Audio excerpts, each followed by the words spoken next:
Hey everyone, Jenny Ponzeric here. I hope everyone's day is going well. For those of you who don't know me, my background is in school psychology. I've been part of this field for over 20 years, and I have worked in the school system. I've worked as an administrator, and nowadays I do a lot of contract work with different districts. I get to do a lot of professional development as well as help support new hires, review reports, a lot of fun things that I get to do to help out this wonderful world of school psychology.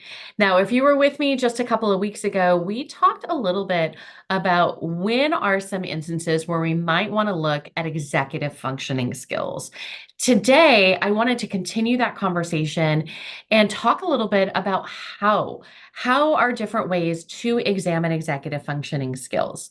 Now, we know there are both formal ways and some informal ways to examine this group of skills that really help our students be able to plan, organize, for a lot of them, be very successful students. So let's start off in talking about tests. There are definitely some one-on-one tests. For example, things that come from the Dallas Kaplan Executive Functioning System or the DCAFs, the NEPSI. There are definitely some tests that we can use that look specifically at different executive functioning skills. So that's definitely one way to take a look at it. And then there's also rating scales, probably a very popular way to look at these different skills. And we can find executive functioning skills on some of our kind of broader based rating scales, such as the BASC as well as the Connors.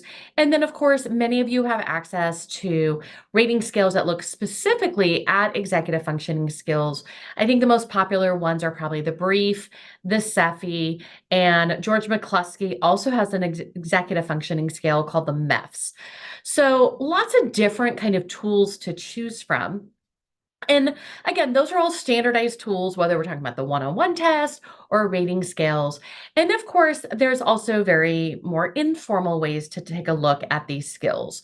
So are we looking at this kind of, skill level through our observations? Are we asking teachers through our input forms and our interviews about these different executive skills? And of course, there's some different informal questionnaires as well. Some of you are familiar with the Smart But Scattered series by Peg Dawson and Richard Guar. Those books and the whole series of books have a number of different questionnaires that people in our field utilize to help take a look at these different skills as well. Now, whether you like to give one-on-one tests, you like to give standardized rating scales, you like to just interview and ask questions, or use like informal questionnaires, I think one of the things I like to think about when we're looking at executive functioning skills is, do we have skill deficits or do we have performance deficits? What do I mean?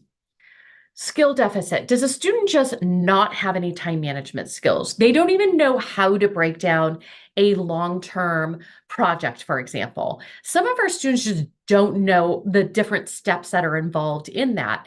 And in those kind of cases where we find out that it is a skill deficit, obviously teaching is involved, right? Just like if we had a reading skill deficit, teaching needs to be involved. Some of our students know how to do some of these skills, but they're not quite sure when they're supposed to use these skills. They're not applying them at all the right times. They may be able to sustain their attention, but not during every kind of task. Sometimes our students have more of the performance deficit, and they may need changes to their environment or reinforcement. So one of the things I think about is I think about myself as having pretty good time management skills. I'm a very organized person and I use checklist and to-do list and online types of things. I am a pretty organized human being, except when I'm completely overwhelmed or completely tired. If you came into my office during those times, you would just observe me and be like, "Ugh, she needs organization help." Actually, no, I have the skill, but in certain situations, I can't perform that skill, right? And in those kind of cases, how you would help me out would be very different, right? Versus Jenny just doesn't even know how to organize herself. So we think about our students, I think it's one of the ways to really look at some of these executive functioning skills. Does the student need to be taught the skill, or do we just need to remind the student, prompt the student, use reminders, all of those different types of pieces to really set up an ideal environment so that our students can show off these different skills? Something for us to kind of be thinking about as you are looking at these different skills for our students in our evaluations. Now, as I mentioned a couple of weeks ago, I have been doing a live training series, and we're coming upon the last one in the series. We started way back in November. And our very last one is next Monday, March the 25th. And from 12 to 2 Pacific Standard Time, I am focusing this last training on executive functioning skills. So we're going to go much more in depth of the how, the when, the why behind all of these executive functioning skills, and then how we can help support students.